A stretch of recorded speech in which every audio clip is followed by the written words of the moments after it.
Hey, I wanted to talk today about some of the pros and cons of living in San Diego. Hi everyone, Lydia Buchanan here. Now, a lot of people think San Diego and they think of like downtown and Mission Beach and they're really close to the water, etc.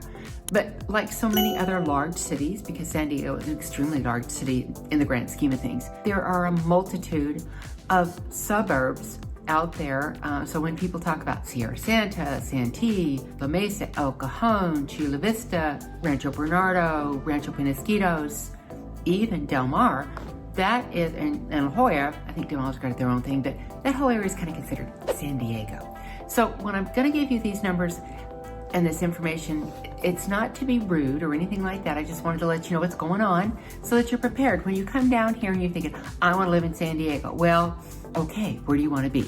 And I get this. I get people, I want to spend $1.8 million and I want to come to San Diego. Okay, great. You want to be close to the beach. Where are you planning on working? What's your commute time? What kind of schools do you need? All those things play into a course of a conversation that a lot of people just, think San Diego and the beach, and that's as far as they go. Anyway, so let me tell you what, there's a couple of things you really need to be aware of when you come into the San Diego area, especially if you're downtown. Now, if you're young and a hipster and you're into don't mind the nightlife and the aftermath of the nightlife the next day, all that kind of stuff, then great. Downtown San Diego is fun. I get it. It's a lot of fun. There's the concerts, there's the Petco Park, the rooftop bars, there's the pools, there's everything there. And I totally understand that. And we got Comic-Con that comes in, which will be a very hot mess in the July area. It all depends on how much energy you've got to live downtown. And the homeless downtown is pretty horrific. They come because we have the weather, although I'm going to have them attach a video of what we just recently had for weather. You may have seen this on the national news. It was not pretty. Even my house, and I live up in the northern part of the county, I look like the Bellagio fountains with the water spouting out of the gopher tunnels. It was terrible. But downtown and other areas of our communities down there were just inundated. I mean, cars were floating down, it looked like the tsunami in Japan, where cars were just literally stacked on top of each other and people had water, 2 feet from the roof lines. So it was pretty intense. And they go, oh, no, well, this was an atmospheric storm, and, we don't have that happen very often. But last year we had 26 inches of rain up where I live, which is more than the norm. So just as a heads up, we do get weather, and because a majority of our weather is pretty darn decent, we do get a lot of homeless, and the encampments just continue to grow on the sidewalks. The city of San Diego is trying to make some inroads, but they've been trying to make inroads for 20 years, guys. So, it is what it is. And then if you're downtown and you're down drinking and having a good time, you really have to watch out where you are, what you do. You really have to watch what you're doing down there, because there is something what I jokingly call sidewalk rage, where we've had numerous shootings for people down in the bars. These poor people are just innocent. Somebody said something to somebody mumbled something, somebody misunderstood someone, and consequently they get shot. So really, you've got to be kind of on your best behavior and understand what's going on. Unless you're just walking a block to get back to your condo, you need to behave yourselves. That's just the way it is. And I'm sure that applies to every large community throughout our country and other countries too. Just don't be stupid. That's what it boils down to. Like I said, then we talked about the rain and the hot mess we've had here with that. And it was flooding. We get the king tides, which are high tides, along with the full moon, along with high tides. And then areas down in the Mission Bay, Ocean Beach, Pacific Beach areas, those get flooded. So you're gonna have to watch out for that area in there. And then, there's traffic. And don't let anybody kid you. We've got 1.5 million up here. They're all trying to get someplace. This is not New York City with a transportation system.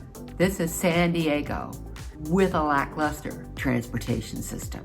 They have their metropolitan trolley system, transit system, and it's so-so. It can get you to a few places, but sometimes you want to go take it. Say you were going to go down and attend a function at the new Snapdragon, which used to be the old Qualcomm, where the Chargers, before they left, used to play. Well, you'd go want to park so that you could get down there and get out of there, and the signs at the trolley area say no trolley parking. It's like, what's up with that? So there's a lot of issues. You kind of have to play the game. Some places where there are public parking for you to use the trolley, it's full. If you're not there, at 7 o'clock to catch a train down to get to downtown or something like that, or out to SDSU where it now goes to, you could be out of luck. And then there is a new one that goes up to the University of California, San Diego, but you're still hiking it. It's not like it's dropping you off in the middle of campus like it is at SDSU. So transportation is a big thing, especially if you're relying on public transportation, which is pretty much, iffy at the best. You don't want to take a bus. You'll be on that bus forever and ever and ever. And even if it's an express bus. And then we've got the issues of, the rush hour could be 20 minutes during the middle of the day, but if you've got to be someplace, it's a 40 to 50 minute drive each way if you try and get away from the higher priced homes. But where I live, the higher priced homes are just as high as they are, on Coronado. So don't let anybody fool you when they go, oh, we can find you a really cheap house. Well, you might be driving an hour and a half from the really cheap house to get to work and back each way. Okay, so we've covered transportation, nightmare. We've covered homelessness, nightmare. We've covered rain with, downtown and rain and flooding can be a nightmare. We've got a migrant population issue that's coming in, just like everybody else. It's no different. And unless there is a miracle that happens between now and the next 3 or 4 years, I don't see this stopping. So this is something we just have to deal with and accept and try and do the best that we can to accommodate these people as they come into our country and hope the government can do a better job at controlling the issues that go on. So we've covered that now. And then we're going to go into the tourists. They're lovely. They don't drive. They can't drive. They have no idea where they're going. They don't know how to use the GPS on their phones. Or if they do, it's like they're gawking and all of a sudden there's the exit and it's like 4 lanes over to get to the exit. So you have to be kind of vigilant on the freeways around here because of the tourists. You get down to the places like Coronado, Ocean Beach, Pacific Beach, Mission Bay, Encinitas, take anything that's on the coast, from Oceanside down to Imperial Beach. And it can get a little testy at times. You just kind of wish they'd all go home. I appreciate their dollars that come in here and they spend to help out the rest of our economy, but sometimes you're just like, oh, seriously, can you just go home? Or learn how to drive, learn how to park, learn how to not leave your trash on the beach, learn how to use a trash can, learn how to pick up after yourself. Don't leave the dirty diaper on the sidewalk because that's just disgustingly gross. But that happens, okay? So we've got that. And then we've got the cost of housing. Housing in San Diego is one of the highest in the nation. Welcome to San Diego and the Sunshine Tax.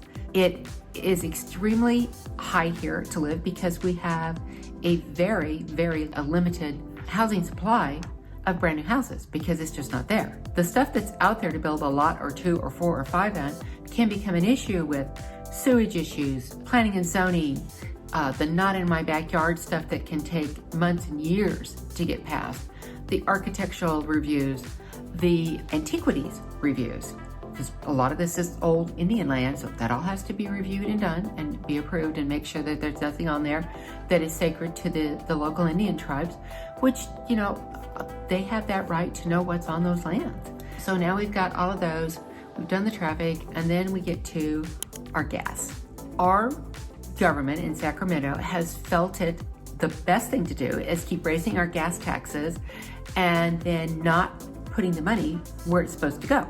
Now, I don't know where you're coming from, if whether or not they are better managed, but our state has a tendency to just poof our money away all the time. And to make it better, they raise our taxes.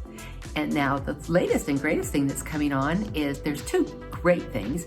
I say that quite sarcastically, is 1, they want to increase the sales tax, which is another form of gas tax raising, but they don't call it that, to help on improvements and structural integrity of the roads, etc. Well, it's like, I'm sorry, we're paying 50 to 60 cents a gallon per gallon of gas, and you guys can't manage it right. So what do we do with you people? And unfortunately, people keep voting in the same problem year after year after year, and then they bitch at the local pub and at the restaurant and with their neighbors, but nothing ever happens. And I have a sneaking suspicion that's pretty much where it is all over the country. So, and then the next one they're doing is that they had put in what's called Proposition 13 many years ago, back in the, I believe, 80s, early 70s. And that was where The houses that were set at one point, their prices would stay and nothing would go over 1 or 2% per year of increased value. When you sold the house then became assessed or appraised for the taxes at the new value. Perfectly fair. I get that. That works. There's a few exceptions to that. But now they want to take that away so that they can get more money because they've frittered away our taxes, on stupid stuff. Another bridge to nowhere, I'm sure. And so it's been quite disheartening. Plus we have a lot of social issues, as do most states right now, with the income of the caravans, with the immigrants coming in that are trying to come in.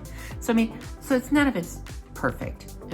And then let's see, we've done traffic, we've done homeless, we've done tourists, we've done our taxes and our gas. Then we've got, our natural gas and electric company is San Diego Gas and Electric, commonly referred to as SDG&E. It's not cheap, nor is our water. We have one of the highest rated fees in the nation for electricity.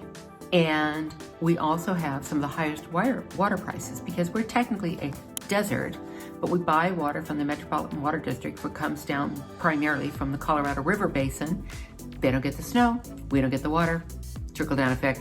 Unless you're going to cut down on your water usage, you are going to pay, because some places are tier 1 and tier 2. Where I live, it's 3 tiers, plus the privilege of $116 just to have it delivered to my meter. So even with my water off, I've got about a $400 bill every 2 months. Yeah. And then with solar and 3 backup batteries, I am looking at about a $300 bill for the month of January. So just so that y'all are aware that your bills down here can be $300-400 a month. And then if somebody tries to sell you a house down by the coast and says, you don't need air conditioning, they're lying to you. Yes, you do. The humidity factor, because it can be 190, 85% humidity and 85 degrees outside, and all you want to do is lay on your couch because you are sweating. So just be aware of those other things. Anyway, but on the flip side, we have San Diego. And some of the pros for San Diego is there is always something to do. Now, these people get out and surf all the time. But on the con side, I forgot to mention the Tijuana estuary and the sewage problem that we have down there with Tijuana. There's quite a stretch that pretty much goes from Coronado down to Imperial Beach that you don't want to mess around with right at certain times of the year, because the sand is contaminated with sewage. You don't want your children playing in that. You don't want to necessarily be, surfing in it. So you want to be surfing a little further north to get away from that, okay? Some of our piers are getting shut down because of the high water problems, but we do have fabulous surfing. We've got fabulous places to hike and go out to Potato Chip Rock, do Mount Woodson. We've got wineries, tons of golf courses. It's just beautiful out here for those. Lots of places that have got open spaces that are lovely areas, like I said, to hike in. Now, if you're gonna go hike on Torrey Pines, can you just please stay on the trail? There's always the tourist who goes, oh, look, we can go that way. No, you can't. There's a reason it's not on the trail. And the reason is, and then it costs us thousands of dollars to go save your, what, because you stupid and you fell off the trail and went down into a ravine. Then they got to bring the helicopters in and get you out with the guys with the basket. Don't do that. Stay away. Walk away. Just go, oh, look, isn't that pretty, honey? And then keep moving and follow the trail, And that's to be said on any of these trails. Don't go off and willy-nilly out into another area, because once the weather warms up, guess what? We have rattlesnakes, like most of the nation. And you know what? They don't like it when you tread on their property. So stay on the trail. And if you see one coming at you, back off. Leave it alone. Don't let your dog run off trail unless it's been rattlesnake trained, and preferably rattlesnake vaccine, or you may not have a dog. Just little things. A lot of it's just common sense, folks. You know, and I don't mean to get up in your face, but I mean, you know, truthfully, okay? So, like I said, we've got sunshine, unless you live in Coronado, and then you got marine coastal layer most of the day. Been there, lived there 10 years. I had to get away. I mean, I loved my people around me, you know, and we had our dog walks until 4 o'clock every day, and my dog was waiting, you know, about 4:45, waiting for everybody to come so we could go for a walk. But, you know, it might not roll out until 2, it rolls back in at 4. So much fun. Yeah. But overall, the people are lovely. Cannot complain. I live in a tourist-free neighborhood in a tourist-free shopping zone, which is great. But Mexico is right next door. One of those things you really need to be aware of is what you're doing down there and where you're going. I would talk to a really good tourist agent before you just decide to make a run down there. You know, ask a few people what's the safest thing to do. Sometimes it's park your car on this side, walk across, grab a cab, get to wherever you need to go, sort of a thing, you know. And then we have wine country actually here in San Diego County. In the Ramona area, there's over 40 wineries there. Go up a little further into Escondido, which is still San Diego County. We have beautiful wineries up there that are starting. Then if you go just on the other side to the Riverside line, is a city called Temecula. And it is jam-packed, winery after winery after winery. It's like every 3/4 of a mile, half a mile, quarter of a mile, there's another turnoff to another winery. And the terrain is considerably different from Temecula coming down into Ramona. So the vintages, how the wine is totally different. And so it's kind of an adventure if you're into that. Plus we have the breweries. We have more breweries than you can count on 10 fingers and 10 toes. They're like, multiply that by a number. And that's fun to do. We've got the Mardi Gras downtown. We've got functions going on at the Midway museums. We've got a beautiful, beautiful libraries throughout the community. We are blessed with fun things for like they're doing Zydeco thing. They have a Polynesian celebration. We have Fleet Week that comes in. Zoo is free for seniors during the month of February. Usually we've got the San Diego Zoo, which is so famous, plus out in the Escondido area, we've got the Wild Animal Park. We've got lovely backcountry. You could easily go up to Big Bear for the day and ski and come home, go up to San Gabriel's and ski and come home, you know, and then, you know, surf in the morning, surf in the evening, go up and ski during the morning hours. Lots of great food. Cannot complain about the food situation here. There's always something going on. Little Italy has an art walk. La Jolla's got an art festival. Coronado's got an art festival. Coronado has got the flower festival that they've got. Like I said, you can paddleboard, you can surf, you can jet ski, you can rent a boat, you can do deep sea fishing, and all those things can be done as a resident and as a tourist. But yeah, so come to our city, see what you think, give me a call, you can subscribe, and ding the bell. And I forgot to say, I'm Lydia Buchanan. I'm a realtor up in the North County area. I've lived everywhere from Fallbrook to Coronado, and now I live in the Poway, Rancho Bernardo area. So I'm familiar with pretty much all of the county. And come and see, give me a call, we'll go explore. But I will tell you that if you're gonna come and explore and you're serious about looking at a home here, you do need to start looking at your financial situation and see what you can afford. Talk to a lender, get those kind of ducks in a row, or that can slow things down. Because right now we are seeing hundreds of people come to open houses, 50 offers on a place, so just be prepared. But we'd love to see you. Give me a call. Have a wonderful day. Bye.